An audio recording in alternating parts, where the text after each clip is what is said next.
Всем доброго времени суток, друзья. Йоу, как делишки, все хорошо? Я так думал, все хорошо у вас. С вами Абзал Эзбеков, ресторана Тарас. Герой сегодняшнего фильма. Очень хороший пацан, мы знакомы уже. Сколько ты здесь находишься в США? Год и 8 месяцев. Расскажи, пожалуйста, как ты переехал сюда? Как прошла твоя адаптация первый же год? Чем сейчас ты занимаешься? Ну, это про твой бизнес. В 2016-2015 году мне папа предложил Америку. Сказал, давай, подумай, посмотри мир, научись чему-нибудь, узнай, познакомься с людьми. И, если честно, основной и большой причиной моего появления и нахождения здесь это мой отец. В 2018 году попробовал сдать на визу. Конечно, был первый отказ, но я так сильно хотел, что получил одобрение на следующий, второй раз. Вот приехали в Америку в 2018 в октябре. Я, моя супруга. Начало было интересное, как всегда. Первую неделю прожили в Абике, в хостеле. Они прожили у меня в хостеле, я об этом не знал. Да. Расскажи, как ты ко мне вышел? Доверили одному человеку жилье, но так как по некоторым обстоятельствам он уехал в другой штат, мы приехали сюда, вышли с самолета, нету квартиры.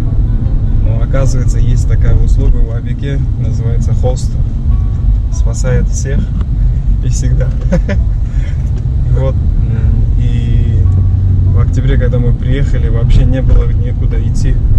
Мы начали, я не знаю, я уже начал звонить во все места, кого знаем, кого не знаем даже. Столкнулись с хостелом Абике, который находился в Боро-парк. Сразу туда приехали, позвонили, там есть. Как ты нашел нас? Вообще, я же говорю, мне просто номер дали, сказали, вот в это место, если поедешь, тебя точно обустроят. Вот точно. Я сказал, точно, они сказали, вот 100%. И вот, альхамдулилля, вот туда сразу.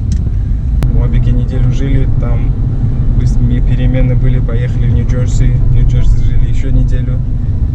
Переехали в Филадельфию. В Филадельфии жили 2 месяца. И тому подобное время быстро прошло. А потом на январе приехали в Нью-Йорк снова. Адаптация была. Все красиво здесь, все интересно.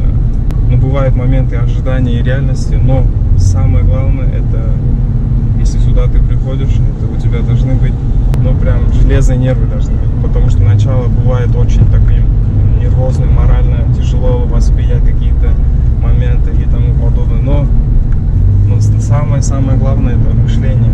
Сильное мышление, крепкое мышление и только правильное развитие. Адаптацию прошли, все нормально. Вначале работал на одного парня, он занимался камерами. Слава богу, он мне помог, научил меня этому. В Казахстане я был, если честно, таким более маманун баласы. Мамин сыночек. Туда приехал, занимались обработкой дерева, приводили ее в мебельное состояние.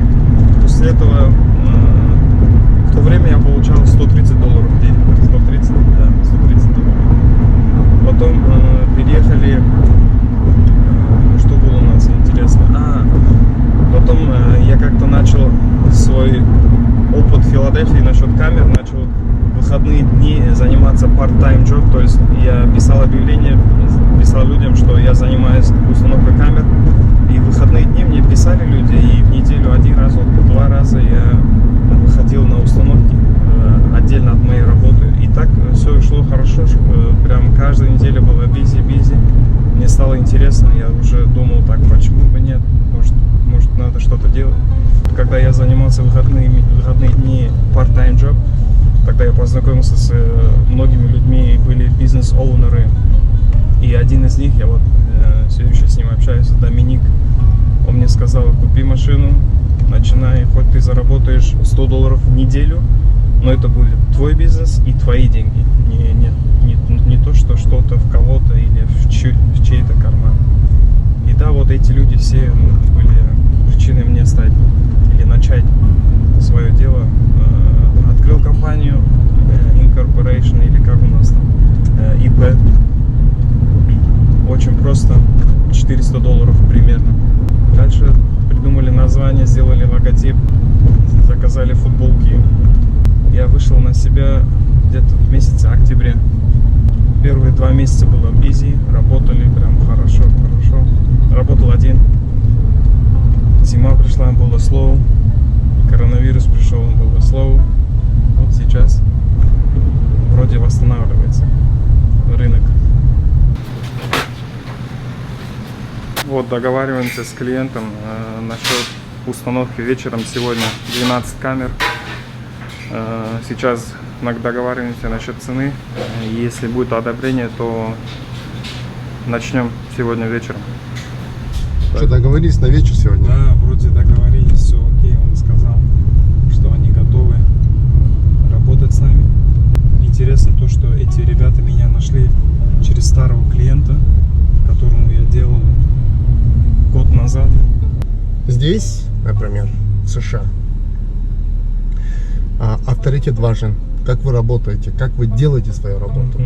И если вы грамотно сделали свою работу, независимо на цену, люди будут обращаться. То есть сарафанное радио здесь играет номер очень один, да. хорошо, номер 1. Ревью, коммент, это очень важно. Только что вот, когда договаривались с хозяином пиццерии, он говорит: а ты можешь мне домой установить камеру? Я говорю: конечно, почему нет? Он говорит: давай вот сначала закончу пиццерию, может подумаешь насчет дома. Вот так вот. Работа за работой сама вот находится. Слава Богу. У меня есть здесь знакомый, еврей. Он такой говорит: I believe in Allah. Я говорю: ну рассказывай. Он говорит: хочешь быть богатым? Я говорю: ну давай, расскажи секрет. Ну, говорит, очень простой секрет. Я говорю: какой? Он говорит: много-много детей. Говорит: сразу богатым станешь.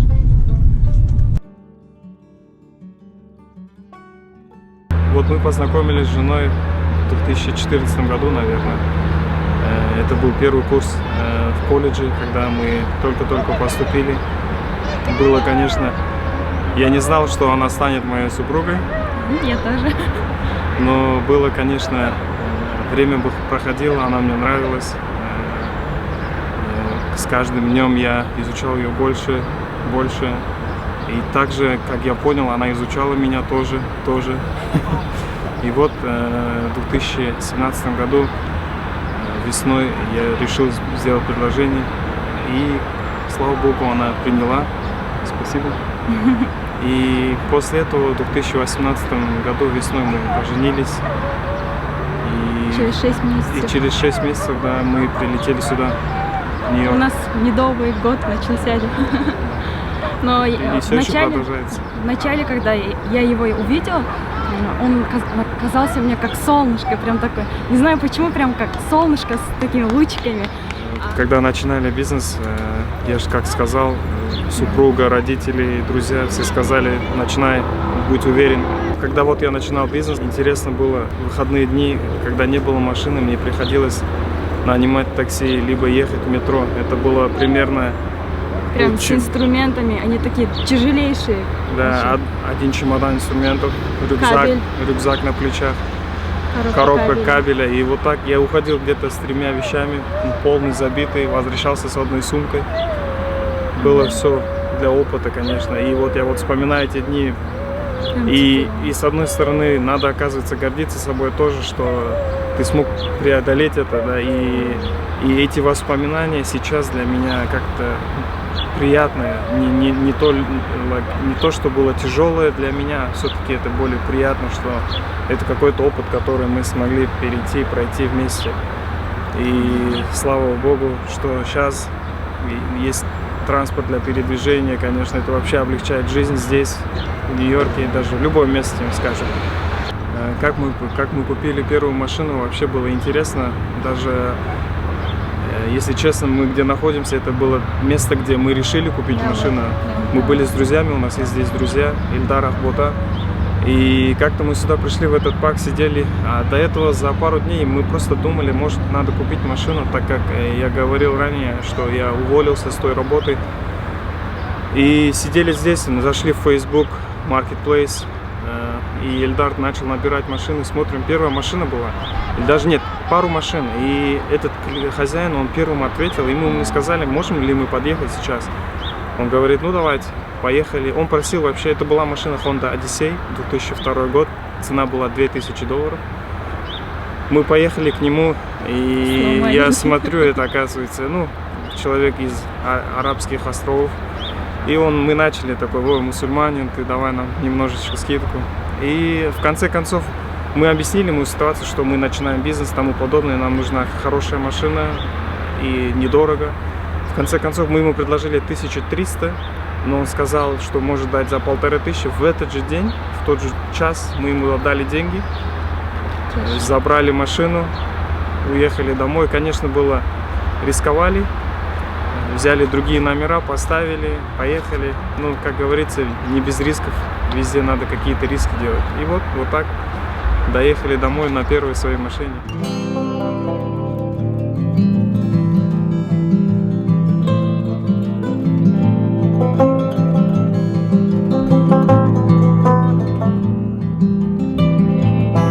Before he puts down the gate, I guess you would need to do that.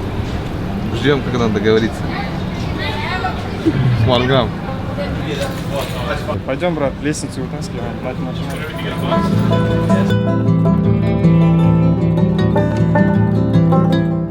Все, начинаем. Супер пояс. Все, Айдар, надо две камеры поставить спереди, одну справа, одну слева. Давай с этого начнем.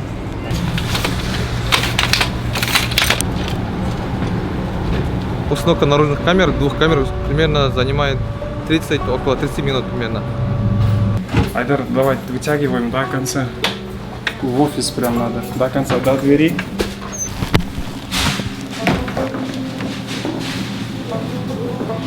Гости будешь заходить? Так. Мы приходим здесь, спускаемся там. Поворачиваем, идем вот так. Поворачиваем. Еще где-то 2-3 метра. 2-3 метра еще вытяни. Be careful with the lock. A lot of thieves. Yeah, for sure, brother. Yeah. Don't worry. I'm gonna lock and take a picture and send it to Lorenz, okay? Did you leave some pizza for us? Thank you, boss. Сейчас проведем все 12 камер в одну точку. Самая тяжелая работа в этой работе — это проводить провода. Мы называем fishing cables. И вот все. Самое легкое — это устанавливать камеры. Будем стараться закончить побыстрее, так как вся ночь впереди, но надо домой тоже. Примерно каждая камера занимает в порядке 30-45 минут с проведением провода. Что еще сказать? Клиентура находится вообще, Америка — это лучшее место, когда простой человек, простой парень из Казахстана поставил объявление, и тебе написали хозяины, бизнесмены, и попросили просто установить все просто, все на доверии людей. И то, что, конечно, вдохновляет, то, что они дают возможность тебе сделать что-то. Ну, как говорится, и поэтому все говорят God bless America. Да, Айдар? Да, я вот, как говорил, насчет камер чуть-чуть добавлю. Камеры делятся на два вида. Ну, начну с этого, который в основном мы используем. Бывает IP-камеры и аналоговые. Вот сегодня будем ставить аналоговые камеры. Это, так скажем, камеры старого образца. Что давает еще? Конечно, как я сказал, клиенты вообще разные приходят с разных мест. В основном здесь хорошо распространен нетворкинг, то есть connection, когда старые клиенты находят своих друзей и тому подобное. В Америке то, что я понял, это репутация, это ревью, комментарии, это самое-самое ключевое, которое тебе поможет стать лучше остальных или быть лучше остальных. Вот, например, сегодня делаем объект 12 камер. Приблизительный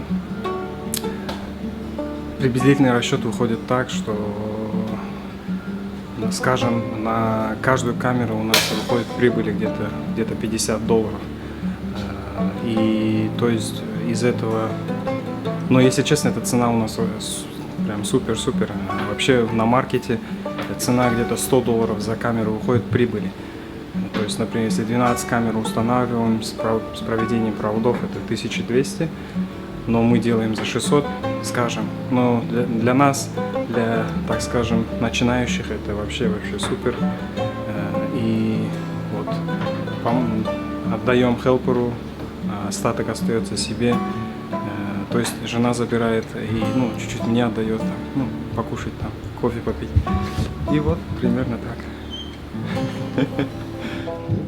Да, вот насчет прибыли сказал, вот насчет цены камер могу добавить, что приблизительная цена камеры это где-то варьируется между 30 и $60 за аналоговые камеры. То, что будет, ребята, здесь у нас это оставили, у нас наедине. Кто будет, колу или воду? Или газировку, или лимонад? И там покупаем DVR, то есть ресивер, сам тюнер, покупаем хард-драйв, который будет записывать это все в течение примерно 20-30 дней. Вот на этот объект, например, мы договорились с оунером, там, скажем, за 1800.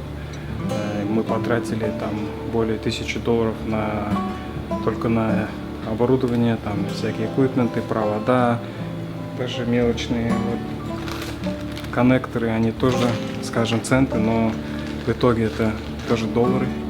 Слава богу, конечно, все идет нормально, растем, учимся, стараемся и надеемся быть еще выше и лучше.